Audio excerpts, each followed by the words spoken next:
We obviously pleased with our win last Saturday. Post-game comments were accurate. We played better up front. We were able to run the ball effectively. The defense was very opportunistic with turnovers. And our kicking game, for the most part, was good. We still have some work ahead of us in PAT field goal. But overall, it was a good win for us and got everybody back. And practice last night, day off, and back at it Tuesday. Looking forward to going out to Lubbock. Playing a good football team, obviously ranked high, and had a lot of success. And so it'll be a challenge for our team. We need to practice well and take care of the football, find a way to make some plays on offense, and hopefully win the turnover game. If so, it gives the team a good chance to win the football game. Mike, they've been a little, they played well, but they've also been turnover prone. You do anything different when you play a team that's committed a lot of turnovers in terms of get your guys to think even more about it? Not really. We have a plan and pre-practice, post-practice that we work on both sides of the ball, one to prevent and on the other side to try to force turnovers. And, so hopefully we can continue to take care of the football and our defense will force turnovers. Is there no sound coming from the mic? No, just something coaching. Just that one down there. Is there an on-off switch on that one?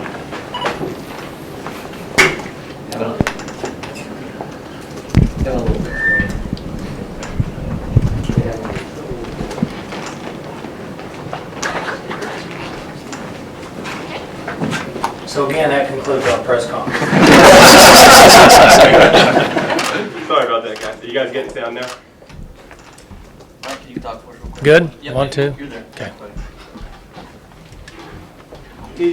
Mike, you've the best passing teams that you'll play, you haven't played yet. I don't know who the best passing team you played, maybe UTSA. But anyway, your pass defense has been largely untested. How that changes, of course, Saturday. How do you feel about your pass defense going into this game? Well, I hope our defense will continue to play well. I think it's evident that this is the best offensive football team that we've played up to this point, and they've had a considerable amount of success moving the football and scoring points. So it'll be a good challenge for our players, no question about that. Who played well Saturday, individually, both sides of the ball, either side of the ball? Sean Lewis played pretty well. Obviously, Dez played well, Dez Rowan. As I mentioned, I thought that up front we were good. And then defensively, Tyler Johnson was able to put some pressure on the quarterback. I thought Justin Gilbert was sound in coverage, and Tyler Patman continues to make some plays for us. Comment on Desmond and his progression leading up to that big game. Well, he's worked hard, and he got more carries, and as I said, I think the majority of it falls on our offensive line and their ability to block, and the running backs not having to make a cut in the backfield. And so this was the first game that we were able to play that we had the same starting five for the most part as the game before, and there was some consistency in practice over a 2-week period. I would like to think that has an effect, and hopefully they'll continue to improve as we move forward. Don't you guys have to throw it better, though? I mean, aren't you going to have to throw it better these last 5 games than you've been throwing it to win these games at the end? Well, we need to throw the football better, period. If you just look at the opponent we're playing this week, they're scoring, and they've been effective moving the football. And so, there's 3 phases in a game. We all know that. And at some point, you have to match them where their strength is, which is certainly they've had the ability of scoring points. But defensively, they've been effective at times also. I don't know how they feel about it themselves, but we need to become a better passing team, period, to give ourselves a chance to win this weekend. The way Clint and JW played last year, does that make you think, you've seen them do it before, we can do this again? I mean, is that because they have done it a year ago? Well, with our personnel this year, we've had some areas that we weren't as productive as we'd want to be, and it ties in as a group for us on offense, and they've improved, but we're not good enough in the throwing game. Before the last game, we weren't good enough in the running game, so hopefully we can put a game together where we are effective in with our offense in general. The team we played last week was defending pass with the style of defense they played, and I'm guessing from them watching tape, they probably didn't think we could run the ball, so they didn't really have to worry about the run. That's just an outsider looking in. At the same time, not just last week, but you've got a half a season to look at now. Have you been getting different looks defensively than you typically have in the past? A little bit, but it's pretty much all the same. There's only so many ways you can play defensively against a spread offense, and we get a lot of 4 down now, not as much 3 down as we used to.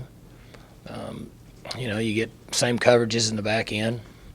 So it's really been fairly consistent with the looks, and it's about being able to make plays, cover guys up in the blocking game, make a guy miss in the running game, and make catches downfield. Have you seen more man coverage? It looks like a lot of people are showing maybe a little more man than what they have in the past. I think there's probably a 8 or 10 or 12% increase in man coverage in this league across the board. I don't know that's specifically us. I just think you're seeing more. There's been a little change in the way this league is defending spread offenses. I'm not sure that whether it's the defenses that are catching up a little bit, or if it's because of the quarterback experience in this league. People have a little more tendency to play high risk on defense than what they would have been if with so many NFL type quarterbacks playing, for the last 4 or 5 years. Is Clint gonna start again? We're going to play both guys. Now, do you have a plan, or is it going to be by field? Both. Hopefully we'll have a plan going in, and then we'll just feel and see how the game goes. Are you as mystified as we are that your throwing quarterback, theoretically your throwing quarterback, ran so well, but has had trouble completing passes? I mean, it seems like it's just reverse of what you would think. Well, I think there's a perception out there. Again, the question came up, and I mentioned this for weeks ago that I think Clint is as nifty a runner as what JW is. May not be as fast, but I don't know anybody believe me on that. So I don't really have an answer for you, other than we need to get better as a team and be more effective throwing the football. But if we play teams that are going to play 2 safeties deep, then there should be more rushing yards for us than passing yards based on the way the defense lines up. When you say you need to get better as a team at the passing game, how do you actually do that? And in practice as a head coach? We just practice, just reps. It's just a repetition thing? Mm-hmm. Just continue to work and improve in the areas that give us the best chance to win each week. Matchups change so much nowadays based on a defensive lineman that could dominate an offensive lineman and how that affects your game plan, or an end that could dominate a tackle, or a corner that could dominate wideouts, or wideouts that are much better than the secondary. Inside receivers matchups on safeties. It's so different each week that it really changes our plan. And so hopefully as a coaching staff we have a good plan by Tuesday afternoon, and then we have to get the players to buy in and execute and then play hard on Saturday. We have missed before, over the years, and if our game plan was poor, We tried to adjust as fast as possible and make the best of it, but at times we haven't been very effective at that. And I'm not so sure anybody is that plays in our league. How much, Mike, is it in a throwing game, the receivers running the right routes and being where they're supposed to be versus the throws just not being completed by the quarterback? Well, we haven't been very good in protection, and our route running has been good, not great, and our throws have been just good. There have been times when our quarterbacks have been hit right before they're releasing the ball or right after they're releasing the ball, which certainly has an effect on a throwing game. There's times the wide receivers weren't in the spot they were supposed to be, and there's times the throws have been poor. And prior to the last game, we had quite a few drops. The last game we were really good. I think we had one legitimate drop. So when you tie all that together, you end up with just a very average passing game. How was your protection Saturday, did you? It was better. We were better up front. Our protection was good, and our run blocking was good. So the best you've seen this season from the offensive line? Yeah, I mean, just good. I mean, we'd been very average at best, and we were good in the last game. Is that a combination you expect to use going forward? We hope to. We just have to look at where we're at with the schemes that we're going to use in the game based on the defenses that we're going to play, and obviously we have to decide what we think's best from a matchup with our personnel against Tech's defensive front personnel, and we would like to be consistent. I don't know that we're experienced enough to do that at this time, but we try to do the best we can with the guys that we think that'll give us the best chance to move the ball. After that game by Desmond, how much do you think we'll see Jeremy Smith in the next game? Oh, I would think that, one, we haven't changed the reps. The reps stay the same in practice, but if Desmond continues to stay hot, then, we use the other guy as a role player. You just have to see how the game goes. You and Cliff Kingsbury are the only two former college quarterbacks that are head coaches in this league now. Mm-hmm. How much do you know about him, and how do you take, even some Tech fans, when he was hired, compared him to you and said, well, we just hired our Mike Gundy, and what's your thoughts on maybe that comparison? Well, he's done very well this year as a first-year head coach. His teams play good, in my opinion. They play with energy. I haven't studied the other side of the ball like I have the defense, and they're sound in my opinion. He's young. I don't know how old he is, but he's got a lot of enthusiasm, and I'm sure he has a love for his university. It seems to be a great hire by Tech, and I know that the little bit that I've been able to watch them on television, it seems like that he's enjoying being a head coach. And so obviously that's the most important part of what we do, in my opinion. From what you know, is it reasonable for him to be compared to you?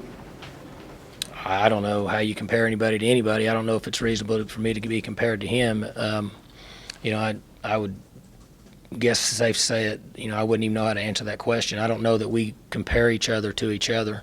I never compare myself to any other head coach.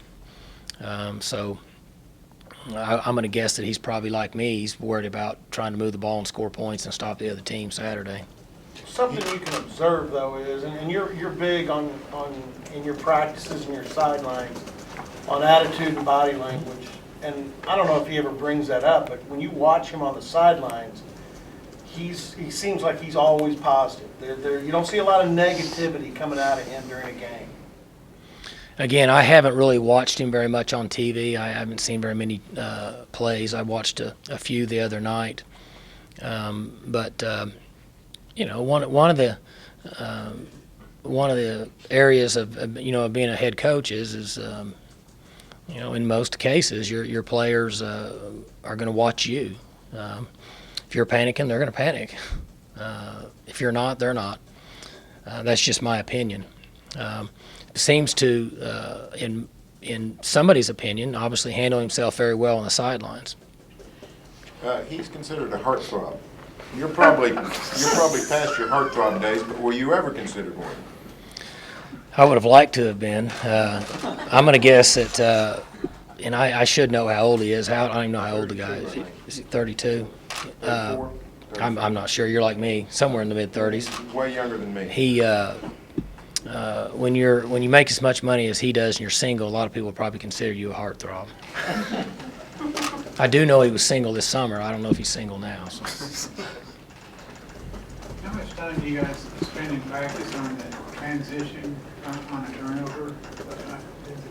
The Iowa State game Saturday, when Justin had the turnover and the fumble recovery from the turnover touchdown, you guys had the blockers out there immediately conforming down. You know, one comment I made in post-game was I thought that our defensive coaches have done a really good job of preparing our players for turnovers, interceptions, fumble recoveries, as you mentioned. And there's a tendency, and I should know what the percentage is, but I think it's fairly high based on the number of opportunities there are in the season, whether it's 4 or 5 opportunities to pick up a fumble, you know, and then maybe another, on average, 7 or 8 to get an interception. That the defense then blocks above the waist, in front, no push in the backs, and no shots at a defenseless player, which would be an offensive player chasing the ball further away. That happens quite a bit. And the team has just changed the game momentum-wise with a turnover and maybe return the ball like with Gilbert for a touchdown or Tyler for a touchdown, and you have a guy that makes a mistake 30 yards back and you add 10 yards to it, and now you're 1st and 10 on the 40 going in. And so the momentum goes for you and then kind of against you. And our coaches have coached that, and I've watched that take place from a distance, and I think it's benefited our team. You ran out of luck, Mike, on the kickoff time. You got to get a night game. Mm-hmm. How tough is that? Lubbock's considered one of the tougher places. Now Kingsbury's asked his students to dress up like it's Halloween. That's pretty crazy anyway. Is that a pretty rough environment? Yeah, you know, they have a great environment there, and you know, I certainly would prefer to play in the day, just to play in the day, so you don't have to sit around and wait all day. But it's the hand we've been dealt, and our guys will, you know, we adjust and travel later on Friday, which we traditionally do. We play at night. We don't leave till night here. Get ready to go play on Saturday at 6. Who, I don't think I've asked you, with Whedon gone, who picks your uniforms? You know, I should know that, but I don't know that either. I think there's 4 or 5 guys that they're seniors that they've got together and they pick the uniforms. I'm not sure who does it anymore. Did you see their uniforms they wore Saturday in Norman? Tex? Yeah. I did. I saw the helmet and some gray. I didn't really pay that close attention. A lot like what you guys wore, say, A&M in 11. Okay. Very similar, only their trim is red and yours is orange. Right. I didn't see it that close. I noticed that the helmet had a logo and a number on it. I didn't really pay attention to the rest of it, except for I kind of noticed the gray now that you mentioned it, silver or whatever. Seems like it'd be a good idea if you wore that uniform in Lubbock Saturday, and maybe the quarterback momentarily forgets throw it to us. Switch. Yeah. I mean, just last Saturday he was throwing to a certain uniform, and now all of a sudden. Yeah. You know, our players like that. Our players like that gray color, and you know, you kind of get a chuckle out of that. But George O'Leary has traditionally, when I was in the ACC, he wore white at home, and so that meant he wore white on the road, and they had white on all the time, and we thought that they had done that for their quarterbacks for identification and location throughout the year. So I have heard that made. When I was a player, we had a coach, coached our running backs named Bill Shimmick, and I was lucky enough to go quite a while without throwing an interception. And when I came off the field, he said, if you're unsure, we're the team wearing orange, and the Colorado's wearing white. So I'd prefer that you throw to the guys wearing orange and not white. And I've always remembered that, and had laughed about that. Just the other day it got brought up because my 11-year-old threw an interception in the game. And when he got in the car, I told him that your team was wearing orange. and the other team was wearing blue, and you're supposed to throw to orange. So I have heard people make that comparison to quarterbacks. I don't think the league will let us wear silver, though, out there. I think we have to wear white. Yeah, but yeah, silver, white, silver is what they wore. Oh, I see what you're saying. Oh, yeah, no, that's right. You're right. I may need to look into that. Coach, Good. do you find yourself gravitating towards watching football or wanting to get away from it on Saturday after a game? Well, my first concern and consideration is, my kids, whatever they want to do. And sometimes they want to go outside and play. Sometimes they want to shoot guns. Sometimes they want to watch games. Saturday, the 11-year-old wanted to watch, I think it was the OU game. Yeah, it was, because they were delayed. And the 9-year-old wanted to watch the World Series. Was that on at the same time? Yeah. So I had both of them on each side, and they were arguing over what to do. So I was hitting previous channel, going back and forth, and trying to time the commercials up. I'm sure y'all do the same thing. But that was a good time. That's what I do most of the time is kind of whatever they want to do. But I did watch a little bit more this Saturday than I have in the past because of the World Series was going on. They were all into the World Series. So. What about Sunday? Any NFL? Working. So you didn't see Dez? I did not see. I didn't see. If I ever see an NFL game, it'd be late tonight the end of the Monday night game when I get home. But I don't see any NFL games. I heard that he made a fantastic catch. Did you hear about his sideline antics? Yeah. Did he ever do any of that in here? He had one game where he got upset, but I did not see. But some people told me what happened. I don't think that he ever got that upset, but again, I don't have anything to compare it to because I didn't really see what happened down there. He likes it when you're throwing the ball. Doesn't like to go an extended period of time if you don't throw in the ball. I'm not sure what happened, but. Mike, the wonderful world of Twitter is always bringing us news.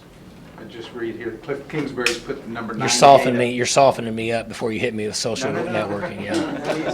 Cliff Kingsbury's put the number 98 up in their locker room. It signifies the last 2 years different score margin against you guys. Oh. You beat them by 98 points the last 2 years. Right. Anything special to put up in your locker room this week? No, I have to think about it. Let's stop it. Yeah. No. Hopefully that won't work for him. So hopefully our guys will play well again. Any trick-or-treating plans on Thursday? Get to dress up this year? I'll be trick-or-treating Thursday night, but I won't be dressing up. I'll be with the little guys, so should be a good time. Good? All right, thanks.